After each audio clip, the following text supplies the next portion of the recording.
Hey, this is BJ. Thanks for listening to our show's podcast. If you're a fan of all things geeky, you should check out my other podcast, BJ Shea's Geek Nation. We have new episodes every day, and you can check it out at bjgeeknation.com. Your driver's license is important so you can get back and forth to work, get your kids to school, and back and forth to daycare. If your license has been suspended because you can't pay your tickets, you can't do any of those things. Let's talk about Chapter 13 bankruptcy. You may have heard that tickets cannot be discharged, but they can be dealt with in a Chapter 13 case. Why not come in for a free consultation?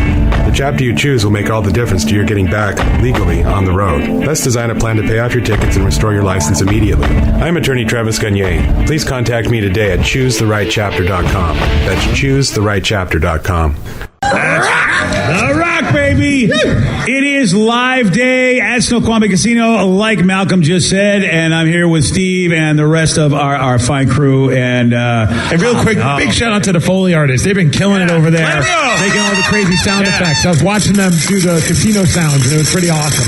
Yeah, it is. They're actually shuffling cards, playing with dice. It's awesome. It was badass. And it's live. That's the whole idea. Everything today is live, so that's why we have Foley artists, a.k.a. sound effects makers, as well as all of the commercials, which you just heard are live, and of course, all of the great music. And we just heard two back-to-back songs, basically, from Spike and the Impalers. And right here, you know them, you love them. Years of doing amazing radio here in the state of Seattle. Ladies and gentlemen, Spike from Bob, Spike and Joe! Hi, buddy. Hey, man. Is this the first time you and I have ever been on air together? I mean, we've known each other for how many years? Yes, 26 years, 27 years, I think. So you knew BJ when he was Rochester. really crazy. Rochester. Oh, you knew me when I couldn't keep a job. Yeah, bro. Yeah. Any first impressions of BJ when you first met him? Talented beyond his host. Wow. I know something you can relate to. Yes. Yeah. There are certain people that were born to tell stories and share their lives with an audience, and BJ Shea is truly a person who was born to be a part of your lives, and that makes his life better. But yeah, I mean, from the minute I knew. Again, I'm glad I'm sitting. Well, I was the weirdest stiffy. I was sitting in the second chair with Bob, and BJ was sitting in the second chair with Wheeze. Yes. So he and I immediately were like, "Oh, can you believe this piece of?" We commiserated from day one, but I love this guy. We would have conversations, Steve, he and I, because like you said, we were both co-hosts of shows at the time, and he and I would talk about dominance. We will take over someday. Someday you and me. You better taste his food, man. We'll take over this world. Yeah, I miss Bob. But I will tell you this: I think it worked out pretty well for both of us because Bob is an amazing, amazing talent and became a very good friend to me, and Wee's also an amazing, amazing talent. Absolutely. And I'm just so happy I got to know you because you are one of the nicest, most genuine, and you talk about talented, dude. Your talent, I mean, like I think on a scale, I'm here, you're way the F up here. So thank you for those kind words. Brother. Well, I appreciate the chance. First off, KISW was the first thing I ever did on radio. The first time I ever got in front of a microphone. I was a car salesman and a bartender, and I sold more Coca-Cola than beer at my bar, and I think, I was the home of the $102 Budweiser. Yeah. You know what I'm saying? I think you do. Was that the code word? Yes, it was. But my first ever radio job was KISW. In fact, I still got the keys to that building on 712 Aurora. Wow. I still have the keys because I like to just go in there and cry. Wait, so okay, real quick, because I heard the backstory also about Joe. Yeah. And Joe's backstory is a little bit, it's a different type of beverage. Yeah. No, Joe is our weed salesman. Right, that's what I mean. So Bob employed a guy selling Coca-Cola and a guy selling weed. Yeah. Well, Joe's doing radio wrong. Let's give Joe his due because Joe's the guy that got us both, Bob and I, into rehab. So let's. There we go. Right. Yes. Now I was blessed to fall into a family of radio that gave me the best, literally 25 years of my life. And these guys were my best friends and my brothers and my worst nightmare every morning. And at this station for the last of the '90s, we closed out a millennium with these guys at the Rock. Yeah. And it was how I found Seattle was the Rock. Talk about landing at home. I got to Seattle and I worked for KISW. There's nothing they wouldn't let me do. I went to the Kingdom in Zubas Remember Zuba pants? Those leopard print pants, in like Seahawk blue and green. And I'm up in the press box hitting Al Davis up for autographs in the middle of a Seahawk Raider game. I went into the locker room. So you look like a wrestler from the 80s. I swear to God, but I had a mullet. You look like a wrestler from the 80s. Early 90s, we're talking the middle of grunge. We used to play softball against Alice and PJ and Soundgarden, the KSW Flies. Yep. We'd take on the Fly Swatters one Sunday of summer. I've got a video of Lane Staley diving off my third floor balcony into a pool 3 stories below on Lower Queen Anne. I was just blessed to be a part of this city at Seattle's best rock.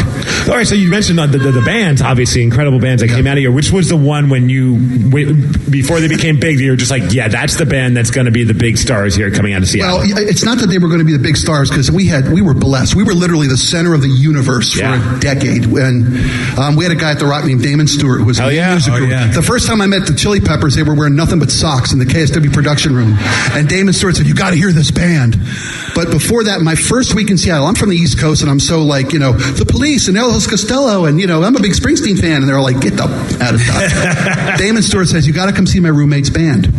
And we all lived on Lower Queen Anne, so I went down the Central my first week in Seattle, and it was Alice in Chains. Wow. And my life just changed. I literally just, everything I'd ever known about music, and grew my hair and bought a lot of flannel and long johns, and had the time of my life. Man. I was just recently, we chatted with Alice in Chains, and I brought up the live facelift VHS, and how it made me enamored also with KSW, because it was Damon Stewart that introduced them on the video. The guru, baby. Yeah. And Jerry had the KSW sticker on his guitar. Still does. On MTV. He just did a replica, and he hit up Ryan Castle to get more of those stickers. I got cases of those old rock stickers. Yeah. I got lots of rock gear. Yeah, you're rocking a KSW hockey jersey. Yeah. Is anyone excited about the NHL coming to Seattle? Make some noise. Yeah. Yes. We used to have a program director named Steve Young, who passed away. God rest his soul. Steve. But we used to go do some guerrilla marketing. And remember KXRX? Mm-hmm. There was a time when KSW kind of divorced from a lot of its air talent. They all went to work at KXRX, and they were all so new and cool. And everybody's second favorite radio station. What a great marketing idea! Everybody's number 2.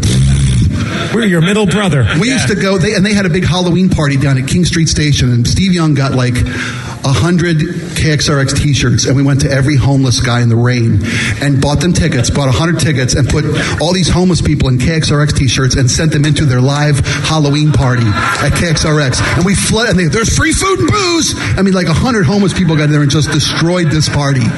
That's KISW. That is Seattle's best. There you go, man. Win at all costs. Those old radio days, at man. Any cost, be the rock. What was your favorite, looking back first, or favorite memory that you have? Like we do this, and this is kind of nuts, and it's always kind of nerve wracking for you guys when you were putting this stuff together. What's something that you're like, oh man, I hope this goes well. I don't know if it will, but I hope it goes well. You do all the stupid radio stuff, the stunts and whatnots, but just the first morning I got on the microphone with Bob Rivers, and I was like, okay, Jamie O'Neill's a crap radio name. You need a new name. At like 10 of 6. Yeah. Need a new name, pal. If you're going to be on the radio, need a new name. And I had to be Spike. I'll be Spike. I'll do sports. I'd never been on a radio a day in my life. And they Spike was the first choice. Spike was it. Wow. And I got like press passes to everything. And I got to do whatever I wanted to do. And I met the first rock chicks were our rock chicks. And they're grandmothers now. Yeah. Seriously. And they're gamilfs. They're total gamilfs. Now, hold on. You're telling me that was more nerve-wracking, and maybe it's just because you're you. I don't know. That was more nerve-wracking than doing nude radio, nude stock. Really? Because I do not want people seeing my junk. Really? Nude stock was a ball. Like 2,000 naked listeners. A couple of them, yeah. The bands would play. The show was naked. Everybody was naked. Yeah. You had to be naked to get their fraternity's Snoqualmie. That was before the internet. Yeah. Luckily, miraculously. Oh, yeah. Randy Hansen played naked, and the guy is a living embodiment of Jimi Hendrix in every aspect of his game. Oh, that's not fair. No, it's a compliment. No, I mean, it's not fair that he's got that going on. I know. And talent. That's not fair, yeah. No, that's not a whammy bar. Yeah, exactly. You can't be that talented and then have that kind of whammy bar. This station is a gift to my life, and literally to the city of Seattle, man, the rock. Well, I look at it because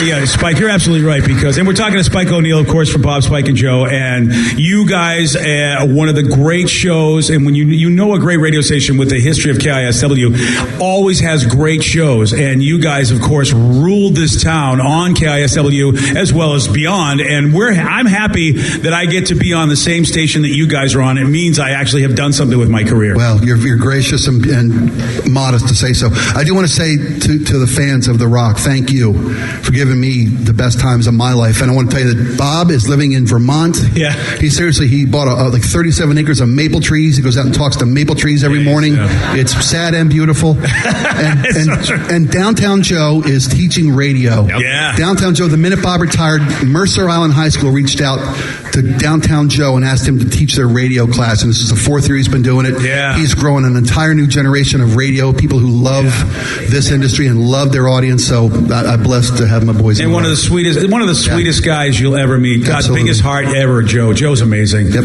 And so, big hand for Spike O'Neill. Thank you, guys.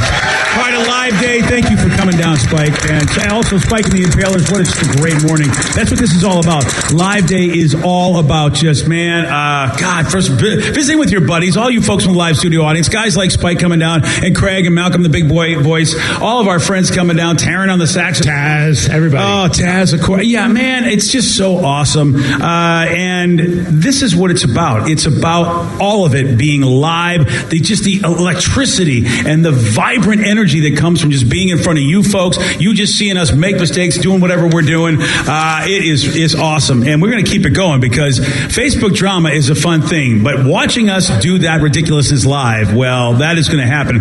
We're going to be doing it. We're going to be with the listeners here at Snoqualmie Casino. It's all going to be completely live. And it is happening. Facebook drama, Snoqualmie Casino. We're going to do that at 8:17. And like I said, the music is live. Steve, shall we keep the music going? Please, let's do this. All right. Please give it up. Big round of applause for Jar of Flies Rock.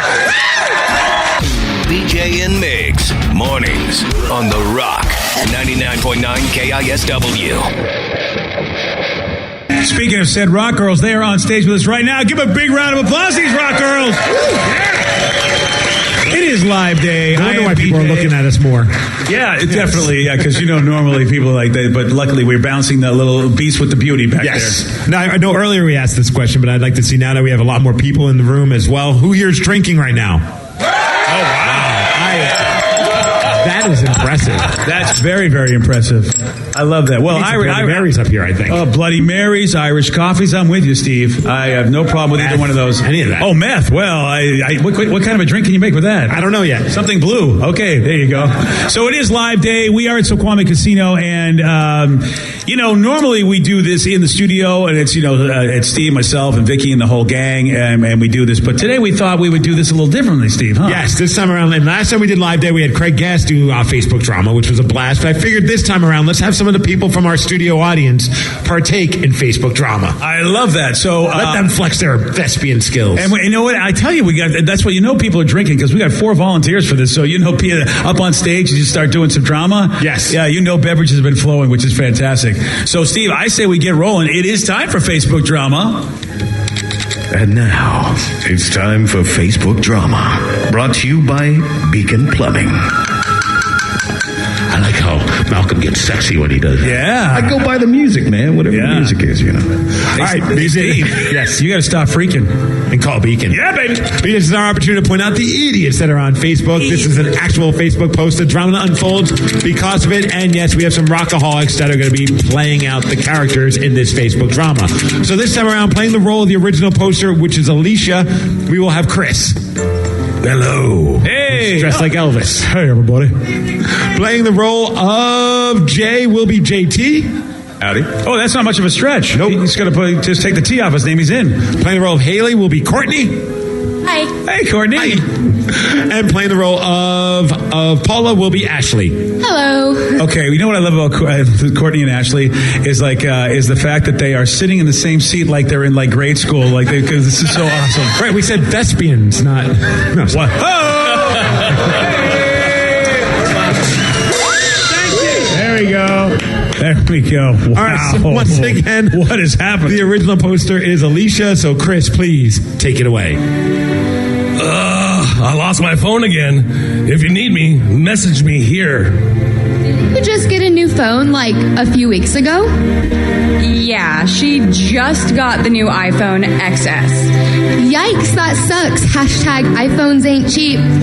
Good thing I don't pay for it. That's why I got a sugar daddies. Daddies, as in plural? Oh, right. I forgot you put out to get free stuff. Oh, yeah, it's pretty great. A little kiss and a little lick for all the free things. You should try it. Wow. Not all women want to use their looks to get free S, Alicia. Some women actually want to have class and earn their money the hardworking way. Hey, being good looking and skilled in the bedroom is hard work. Plus, Paula is gorgeous. She would get a lot of clients. Clients? You sound so gross and hoary. Paula is much better than that. Girl, I got some questions. I'll DM you. Yay. Really? Let's get lunch this week and I'll give you all the details. Well, fellas, looks like we've lost another good one to becoming a hoe. Cool. Chase is jelly because he can't afford me. Not jelly at all. Just pointing out that you are a hoary McWhoreface. Yeah, nice job, you guys. You guys really rocked it. Seriously, I wasn't sure how that was going to go. A texter said, shout out to Chris for sounding even creepier than Steve. Yeah. Chris, good job, buddy. I was doing my B. Arthur. Yeah. Nice, You did a great B. Arthur. I tell you, that was dead sexy. I'd pay for that. There's no doubt about that. Oh, man. Thank you, guys. Appreciate it. Big round of applause again. Big ups For Chris, JT, Courtney, and Ashley. It is live day. And yeah, that's everything we do is absolutely live. All the music, all the commercials, all of the sound effects will be done live during our show, as well as later on this afternoon with the men's room. Snoqualmie Casino has been doing such a great job hosting us, and we've got a lot of friends that have shown up for this. Spike and the Impalers, of course, showed up, and a buddy to our show, Steve, really, Craig Gass, has been with us and really been with KISW since almost the beginning of his career, if not the beginning. He's grew up in this area, and speaking of Craig Gass, today during Live Day, we're doing our first annual Craig Gass Celebrity Rock-a-Rokie. Oh, right. Where some of Craig's celebrity friends are going to sing one of your favorite KISW songs, and we've narrowed it down to 3 songs: Motley Crue's Kickstart My Heart, Twisted Sister, We're Not Gonna Take It, and AC/DC Back in Black. And so they're voting on Twitter right now. On Twitter, KSW.com will link you right there, or just go to the Rock of Seattle's Twitter handle, 999KISW. And currently with the lead is AC/DC. So just if you want another song, you might want to vote for something else, but I'm pretty excited to hear him do some AC/DC in the 9 o'clock hour. It's been pretty crazy because it's been going back and forth. Like Twisted Sister was in the lead for a while, Motley Crue was in the lead first, so I honestly don't know what's going to happen. I think any of those songs as Sam Kinison would fit. I honestly would love to hear Al Pacino do the verses for any of those songs. I think that'd be awesome. Why don't we do a combo plate? We'll just have a few of your celebrity friends. Yeah. Maybe like Al Pacino does a verse, Sam does a chorus, Chris Walken, Adam Sandler. We are creating brilliance right here live. We're fleshing it out. Gene Simmons makes money off of it. Yep. Of course, yeah, that has to happen. Perfect. And so, speaking of Craig Gass, hey, that's that guy we're talking to right now. And Craig, thanks again for being with us and really you've been a friend to our show and a friend to me, but also a friend to the station for such a long time, dude. We really appreciate it. And it's the station I started at 25 years ago. I used to buy Coke off of Spike. And weed off of Joe. Yeah, I mean, that's how far back I go. That, you know what? That's back to the beginnings, man. That's really is. The origins right there. My Coke habit is the beginning of everything. Now, Greg, I'm obviously a huge wrestling fan. I've got a WWE fanny pack that I'm wearing, and you just are fresh off of the Chris Jericho cruise, and you're not a wrestling fan. I know you like wrestling characters and the people in the world of wrestling because you're friends with some of them, but you're not like a huge wrestling fan. What was the experience like being on a cruise ship with a bunch of wrestling fans and wrestlers? Wrestling fans are the best fans of any fans I've ever met. Like wrestling fans, I did a thing with Corey Taylor on the ship. Corey's about to go out on stage, and the whole ship is chanting, "We want Corey." Everything's a chant with wrestling. Everything's fans. a chant. Yes. And then I walked out to do a silly thing before he came on stage. And when I walked out, they went, "You're not Corey." Yeah. But they were cool. They were playful. I ended up doing stand-up comedy in a wrestling ring. It was the coolest thing ever. Me and my opening act, we ran the ropes back and forth, and then we got winded and farted on each other. But it was. You really admire the physical strength that it takes to do something like professional wrestling. And seeing you do professional wrestling was the craziest thing when you got in the ring. Like, that is insane. I just have a newfound respect for professional wrestlers. And you had some time with Cody Rhodes, who's obviously a guy that's been killing in the world of wrestling, and he sat you guys down to teach you how to wrestle. Well, he wanted to. Like, we wanted to learn how to wrestle, and so Cody Rhodes said, whatever you want to learn, I'll teach you guys. And we said, well, we'll tell you some things we can't do. And my friend Brian said, I can't get hit. Don't want to get kicked. And I was a little worried about running too much. And he said, okay, so what do you guys want to learn? And we just said, just to kick ass. We just want to kick ass. And so they all kind of looked down their noses at us. But it was a fun event. It made me more of a wrestling fan. I haven't been a fan since I was a kid. When Jimmy Superfly Snuka was, speaking of Coke, I guess that guy loved Coke. And murdering people. And murdering people, that's all right. But I was a fan as a kid, but I'm starting to fall back in love with wrestling. And it was fun. It was just, you got to do it with me next year. They're already booking me for next year. Count me in. So, and Chris Jericho is he's the coolest, man. It was comedians, the Impractical Jokers, me, and a bunch of wrestlers, and Corey Taylor, and a couple other rock bands. It was a blast. How cool is that, man? I mean, seriously, Corey Taylor's a lot of fun anyway, and you got him and Jericho. And Jericho, we know, those are two dudes that we know are really great guys to be around, and to be on a cruise having that much fun with those guys leading the way. And then we see Craig all the time, somewhere, somehow, is always on the field for a Seahawks game, whether it be here in Seattle or in London. Yeah. Just on the field, no big deal. How? You know what's crazy about London? Do you know who the second biggest group of Seahawk fans were in London, outside of people from Seattle? The second biggest group. Did you guys hear about this at all? No. Germans.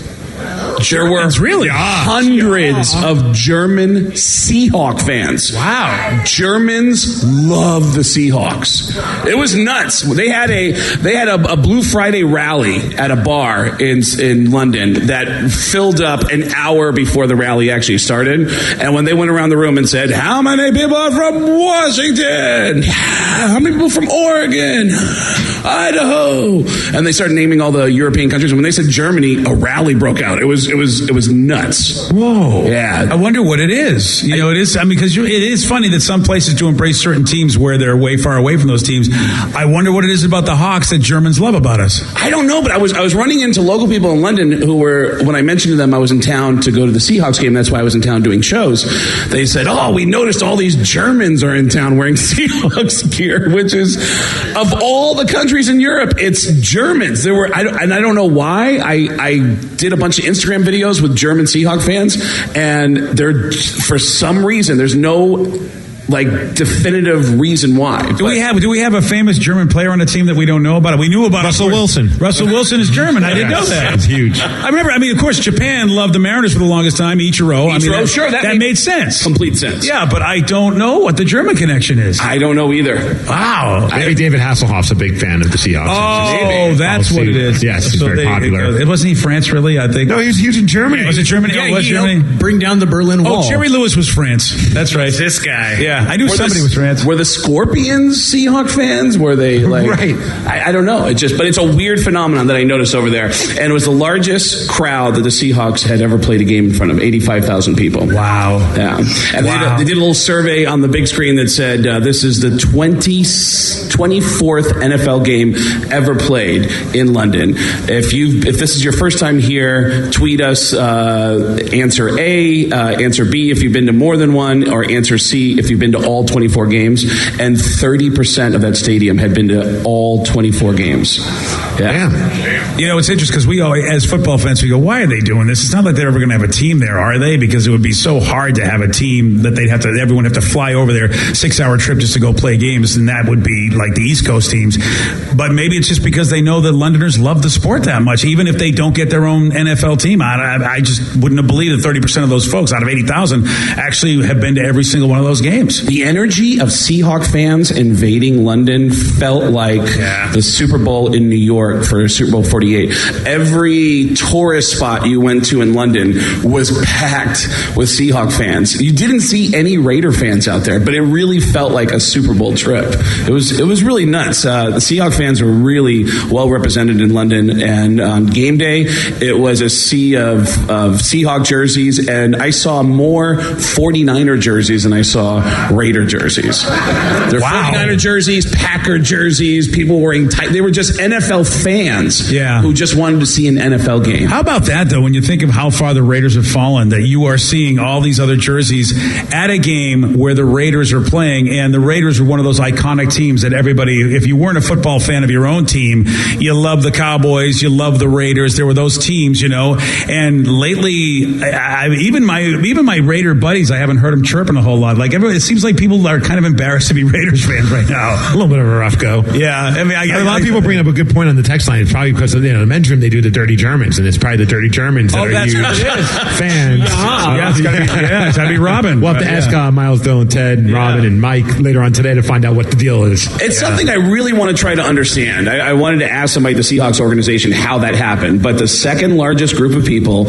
in London for the Seahawks game were outside of Seattle people were Germans. It was nuts. That's the closest they're going to get to seeing them. Yeah. Well, you know what? I don't know how long it's going to take, because I know they're going to start playing baseball games in London. They're doing that next year, and at some point the Mariners might go over. I wonder if that will translate, if it's a Seattle thing or if it's actually a Seahawk thing. If the Mariners end up being one of the teams that will play eventually in London when they continue that. I actually found a couple of articles on why a couple Germans love it, and it's because they love the atmosphere of the city. They love Seattle. Some other people are like, I've loved them since the 80s, or just my friend loved them, so I fell in love. But the idea of the NFL kind of grew into popularity because there's like 4 players in the NFL from Germany. Like Bjorn Werner, Sebastian Vollmer, Marcus Kahn, and Kasim Edebali.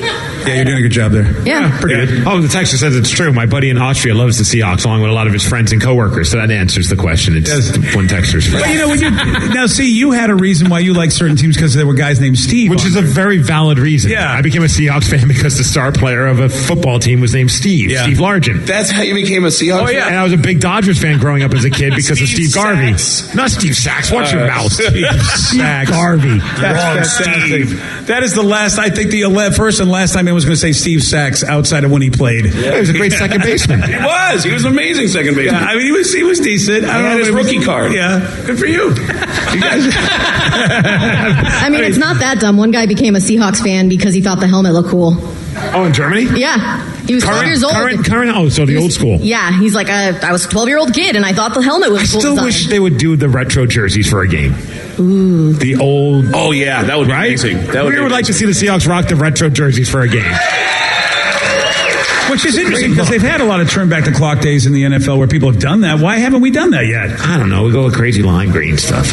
Yeah, you're right. I do love the obnoxiousness of those Thursday night, like the color rush. Green. Oh, the color rush, bright green. I love those bright green jerseys. I have like 3 or 4 of those bright green jerseys. One texter says Washington high schools have student exchange programs with multiple German schools. The kids at Peninsula has a particular massive program. Go Hawks. Go Wolves. Okay.